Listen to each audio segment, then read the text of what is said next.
Bueno, reciban un cordial saludo una vez más. Amigos, hermanos y ministros, les saludo en el nombre de nuestro Señor Jesucristo. Súbditos en el reino de las tinieblas. Los representantes en el reino de las tinieblas, en la batalla son Satanás, según lo vemos ahí en Mateo capítulo 4, versículo del 1 al 11, cuando este puso a prueba a Jesús. Habla sobre la tentación de Jesús este pasaje. Los demonios, según Efesios 6:10, tienen su origen, existencia y orden y tienen un orden jerárquico. Aquí, en cuanto a los demonios y en Efesios que acabo de mencionar, necesitamos fortalecernos con toda la armadura de Dios para la lucha que tendremos con el mundo de las tinieblas representados por Satanás. La palabra de Dios es muy clara cuando dice que nos vistamos con toda la armadura, porque es una lucha espiritual, es una batalla espiritual, no es una batalla cuerpo a cuerpo, frente a frente, no, es una batalla en el mundo espiritual. Eh, Son espíritus con almas, los demonios son espíritus con alma, pero sin cuerpo. Los demonios son malos. ¿Dónde está el origen? La Biblia habla y hace mención acerca de su existencia, pero no relata sobre su creación ni su origen. Extendemos, en este caso podemos entender según el pasaje de Colosenses capítulo 1, versículo 10 del 15 al 16, que dice, Él es la imagen de Dios invisible. ¿Quién? Jesús, el primogénito de toda creación, porque en él fueron creadas todas las cosas, las que hay en los cielos y las que hay en la tierra, visibles e invisibles, sean tronos, sean dominios, sean principados, sean potestades. Todo fue creado por medio de él y para él. Fueron seres espirituales creados por Dios, los demonios, pero no aclara en qué momento fueron creados. Se cree, en este caso lo que voy a decir es algo subjetivo, que los demonios son espíritus con alma, que no tienen cuerpo, pero fueron hechos por Dios siendo buenos para que estuvieran bajo el servicio de Satanás juzgando la tierra, porque antes de que el hombre existiera, ya había vida en la tierra. De Génesis 1:1 a Génesis 1, capítulo 2, hay millones de años. Escuche bien. De Génesis, el lapso de tiempo, de Génesis capítulo 1 y versículo 1 a Génesis capítulo 1 y versículo 2, hay millones de años de diferencia. La prehistoria existió donde aquí en esta época habían monstruos que la Biblia hace mención en Job. También se mencionan el caso de los dinosaurios. Se menciona el caso de dinosaurios, o sea, monstruos marinos que existieron en la época de la prehistoria. El, Dentro de estos seres que existieron, que la Biblia está aquí de pronto haciendo mención de la época de la prehistoria, existieron en la versión popular, dice, sino que si leemos la versión original, Pablo, aquí lo que quiere decir claramente es sobre la existencia de estos monstruos marinos, la existencia de animales que hoy en día no lo vemos y que solamente se tuvo fue en cuenta en el tiempo de lo que es la prehistoria. Aquí también podríamos mencionar, aquí, o sea, el libro de Job está mencionando, hace mención de, de estos monstruos. Se menciona, aparte de los dinosaurios, los científicos han encontrado fósiles cuando ni siquiera existía o estaba el hombre. Lo que pasa es que cuando Satanás fue lanzado a la tierra, produjo lo que se llama el diluvio satánico, que fue cuando desordenó la creación. Y es cuando Dios viene a ordenar la creación para colocar al hombre. Por eso cuando al comienzo dice, la tierra estaba desordenada y vacía por el diluvio satánico. ¿Quiénes son los demonios? Afirmar que los demonios son los ángeles caídos es entrar en el ámbito de la especulación y no hay pruebas bíblicas que lo afirmen o respalden. De manera que a continuación voy a dar razones por las cuales los ángeles caídos no son los demonios. Porque hay muchas malas interpretaciones diciendo que es que los ángeles caídos son los demonios. Déjeme decirle que no. Las escrituras afirman que todos los ángeles que cayeron fueron puestos en prisiones de oscuridad. Prisiones de oscuridad que de paso son eternas como para no salir de allá o para no salir de ella. Dice el texto en segunda de Pedro capítulo 2, el versículo 4 dice, porque si Dios no perdonó a los ángeles que pecaron, sino que arrojándolos al infierno los entregó a prisiones de oscuridad para ser reservados al juicio. Otro pasaje paralelo es Judas 6, que dice, y a los ángeles que no guardaron su dignidad, sino que abandonaron su propia morada, los ha guardado bajo oscuridad en prisiones eternas para el juicio del gran día. De manera que si observamos bien, en ambos pasajes se utiliza el plural para hacer referencia a los ángeles en general. La frase a los ángeles que aparece al comienzo de los pasajes da a entender gramaticalmente que todos los ángeles en general fueron arrojados a las prisiones de oscuridad. En este caso no hay parcialidad de parte de Dios. Él no encerró a un porcentaje de los ángeles y a otro porcentaje los dejó libre para que fueran demonios. Claro que no. Según el relato bíblico, todos fueron encerrados, todos fueron encarcelados. Además de esto, los términos arrojándolos, reservados y guardados que se menciona en los pasajes para hacer referencia a los ángeles, demarca ¿qué? Demarca un estado global que no da lugar a escape a ninguno de ellos. Debemos aclarar que la frase prisiones de oscuridad no tiene nada que ver con un estado, sino con un lugar debido a que el término griego que se utilizó para hacer referencia a estas prisiones como el infierno es tártaro, que indica un lugar. Esto lo aclaramos porque hay quienes aplican la frase prisiones de oscuridad a la condición de tinieblas en la que viven los demonios. Por el análisis gramatical que hicimos, es posible que los demonios sean los ángeles caídos, ya que no hay ángeles disponibles para dicha función. Todos fueron encarcelados. Todos los ángeles caídos fueron arrojados a las prisiones de oscuridad, lugar específico, Tártaro. Además, los ángeles caídos tienen cuerpo, pueden abrazar, guerrear, son seres espirituales. Poseen un volumen que les impide posesionarse de una persona. En cambio, los demonios son incorpóreos, o sea, no tienen cuerpo. Los demonios pueden posesionarse. Ellos pueden posesionarse de una persona individualmente y por grupo. Los demonios.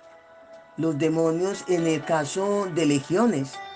En Mateo capítulo 12, el versículo 43, el versículo 45, Marcos 5, versículos 12 y 13, dice, y le rogaron todos los demonios diciendo, ¿a quién? A Jesús, envíanos a los cerdos para que entremos en ellos. Y luego Jesús les dio permiso y saliendo aquellos espíritus inmundos entraron en los cerdos, los cuales eran como 2000, y el hato de cerdos se precipitó en el mar y se ahogaron. Los ángeles espirituales, los ángeles aquí en este caso espirituales, creados por Dios, necesitan un cuerpo para mantenerse en el mundo exterior. Se desconoce su origen, la causa del motivo por el cual fueron creados, por tanto, se desconoce. Ahí, en este caso, hay que hacer silencio donde la Biblia hace silencio y no entrar en el terreno de la especulación. Más bien es guardar silencio, callar. ¿Por qué? Porque terminamos apostatando de la fe.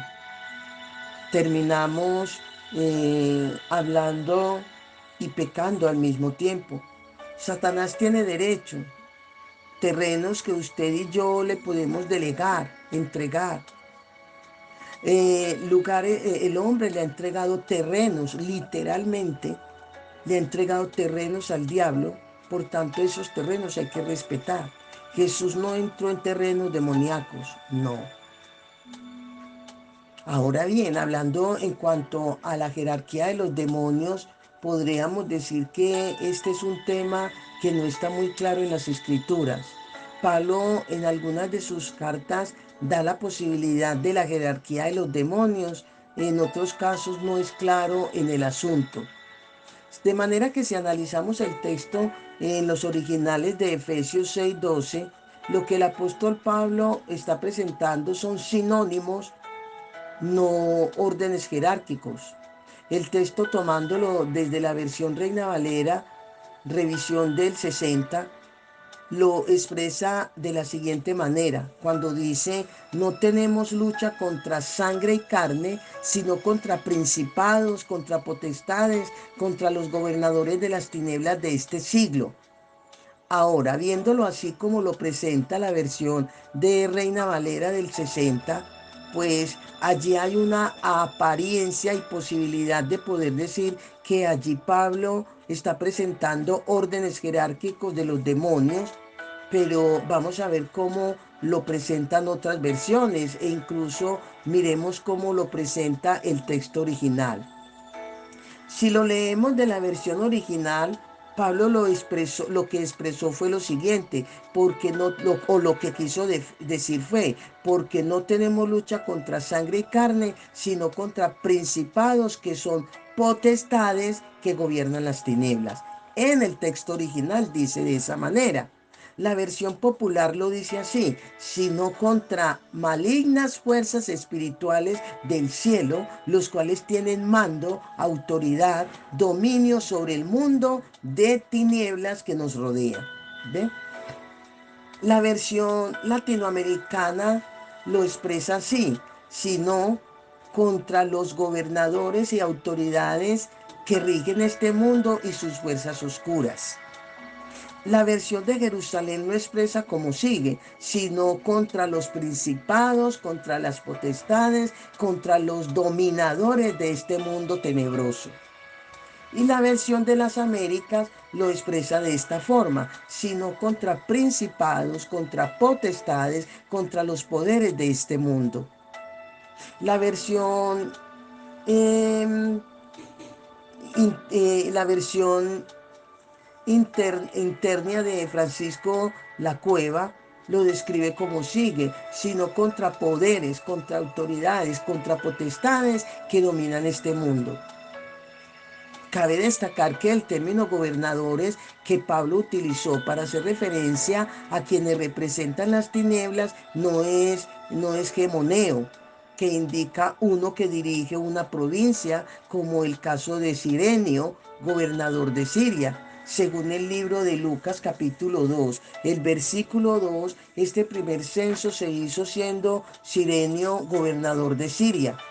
O el caso de Pilatos, gobernador de Judea, según Lucas 3:1, que dice: en el año 15 del imperio de Tiberio César, siendo gobernador de Judea Pilato, y Herodes tetrarca de Galilea, y su hermano Felipe tetrarca de Uturea y de la provincia de Traconite.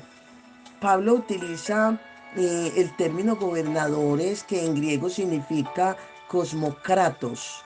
Cosmocratos se refiere a qué? Se refiere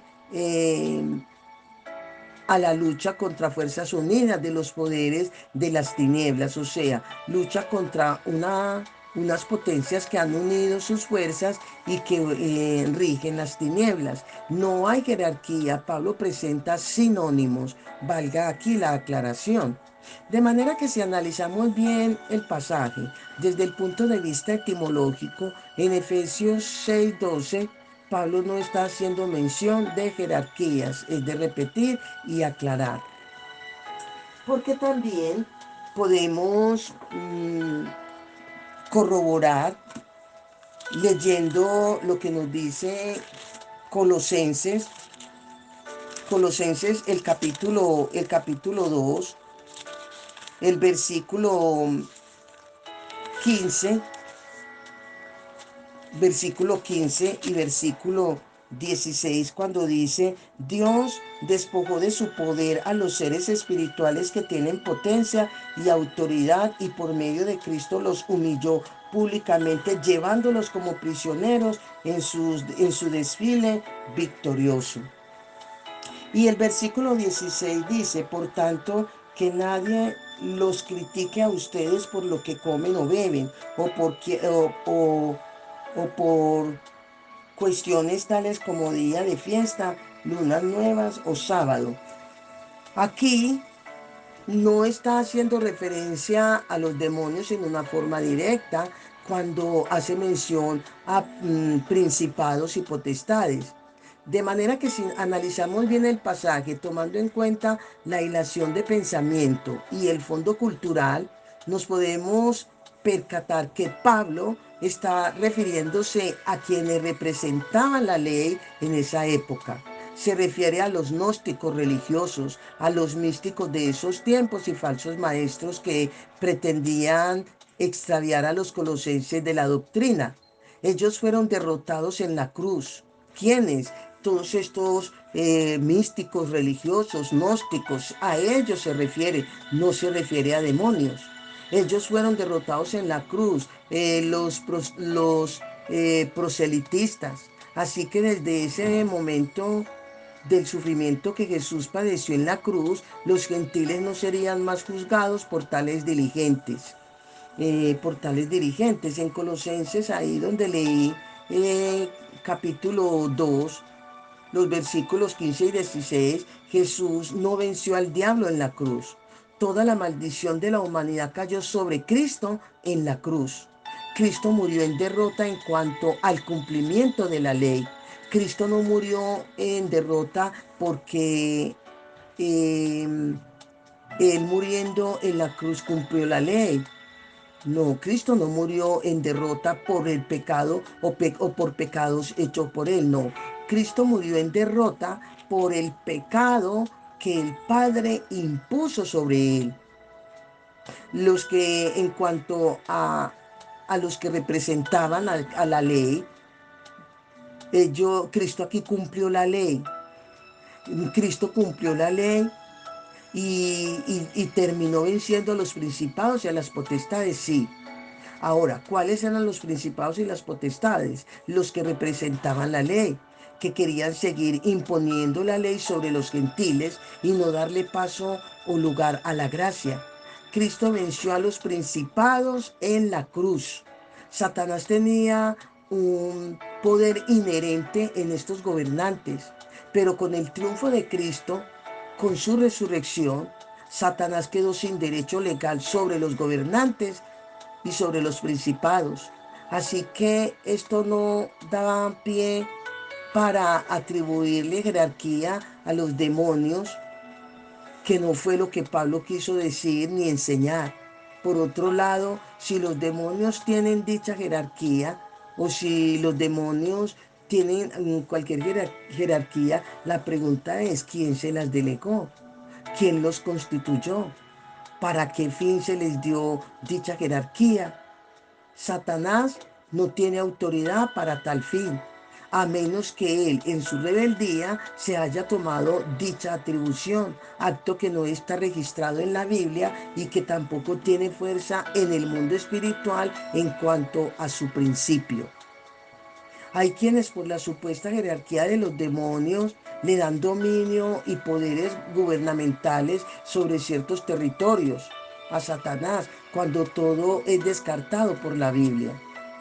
Lo que afirma las escrituras en primera de Juan capítulo 5, el versículo 19 dice: sabemos que somos de Dios y el mundo entero está bajo el maligno.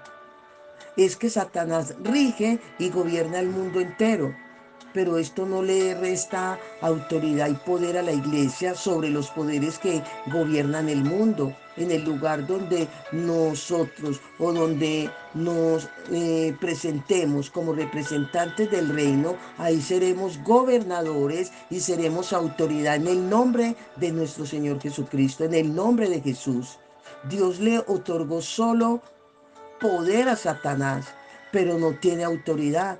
El hombre le delega a Satanás autoridad le delegó autoridad en el huerto del Edén, pero Cristo vino a quitarle lo que le pertenecía al hombre, a quitarle, a arrebatarle a Satanás la autoridad.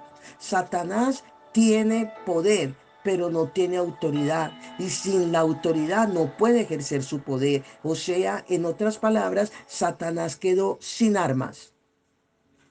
Satanás quedó sin armas, y el arma es la autoridad. Cuando usted y yo pecamos, le estamos cediendo, le estamos entregando el arma a Satanás, y con esa misma arma él nos va a destruir. Y esa arma es la autoridad. Satanás tiene dominio en lugares, sí, territorios específicos, en naciones, pueblos, aldeas. ¿Por qué? Por la delegación de derecho que el hombre le ha entregado al diablo. Debemos entender que hay lugares en donde predomina un principado por causa de ciertos derechos que el hombre le ha otorgado. No debemos afirmar que tal dominio es por causa de una jerarquía que posee. No es así. No hay jerarquía que Satanás posea. No. Así que no debemos o no demos a Satanás y a los demonios privilegios que no le pertenecen, lugares que no le pertenecen. No dejemos de funcionar donde debemos funcionar y tener una identidad de lo que somos en Cristo. Satanás no tiene autoridad sobre alguien o algo si el hombre no se la delega. Se necesita una vida de santidad, de consagración, porque Jesús le dijo a sus discípulos: este género no sale sino con oración y ayuno. Lo que Jesús le quiso decir a sus discípulos, en otras palabras, fue: este género no sale si el creyente no tiene una perfecta comunión e intimidad con el Padre. Lo que quiero decir con esto es que va a llegar el tiempo, y es ahora, es que cuando los demonios te vean, se tienen que ofrecer a salir, como hacían con Jesús. Se tienen que ofrecer salir de los cuerpos, así como lo hicieron con Jesús, que se ofrecían salir de los cuerpos por la autoridad y la posición de Cristo Jesús. Esa misma autoridad, esa misma posición de Cristo la tiene el creyente. Amén. Bendiciones, bendiciones.